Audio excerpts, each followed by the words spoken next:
হুম। নমস্কার বন্ধুরা, গত 24শে সেপ্টেম্বর আমাদের ভীষণ ভীষণ প্রিয় অভিনেত্রী, এমন কোনো মানুষ নেই যিনি স্বর্গতা মহুয়া রায়চৌধুরীকে পছন্দ করতেন না, ভালোবাসতেন না।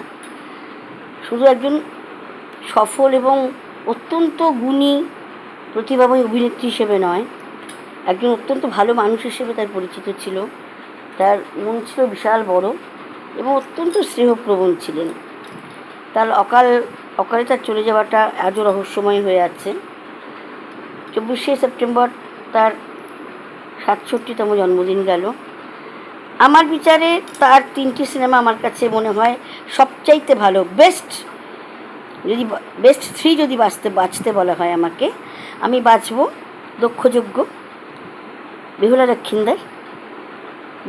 বেহুলার অসাধারণ ভূমিকায় তিনি অসামান্য অভিনয় করেছিলেন এবং দক্ষযজ্ঞে তিনি স্বয়ং জগজ্জননীর ভূমিকায় অসামান্য অভিনয় করেছিলেন এবং দাদার কীর্তি, সেখানেও তার অভিনয় মানে চোখ ফেরানো যায় না, এত সুন্দর।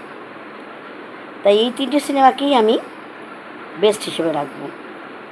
আমার ভীষণ প্রিয় অভিনেত্রী তিনি ছিলেন এবং তার চলে যাওয়াটা আজও বড় বেদনাদায়ক। তার সুপুত্র তমাল চক্রবর্তী সঙ্গীত জগতেই আছেন। তার মায়ের উপর তিনি একটি ছবি তৈরি করেছেন।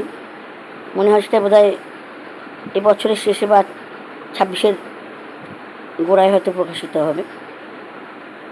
স্ত্রী কন্যাকে নিয়ে তিনি এখন সুখী সংসারী, অত্যন্ত মায়ের মতোই অত্যন্ত প্রতিভাশালী তিনি।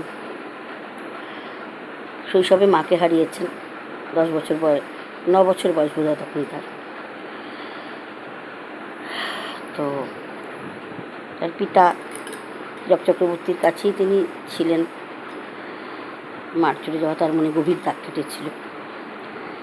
তাই এই অসামান্য অভিনেত্রীকে শ্রদ্ধা জানাতে তার অভিনীত কিছু ছবি আমি আপনাদের দেখাবো। বহুবার দেখেছেন আপনারা, তবু এগুলি যেন পুরনো হয় না। নমস্কার, শুভ শারদিয়া, শুভ নবরাত্রি।